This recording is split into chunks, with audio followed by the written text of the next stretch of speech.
Вы умеете считать на кыргызском языке? Если нет, то это видео для вас. Начнем. 1, 2, 3, 4, 5, 6, 7, 8, 9, 10.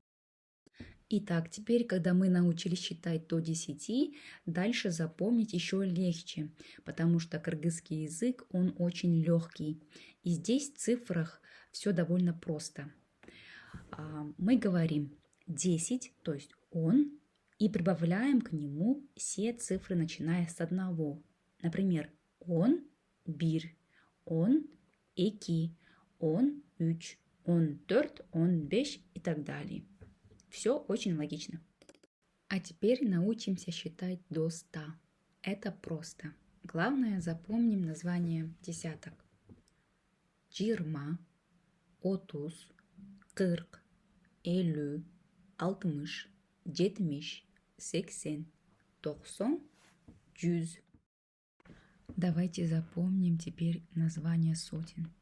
100, 200, 300, 400, 500, 600, 700, 800, 900. Как видите, здесь также все очень легко.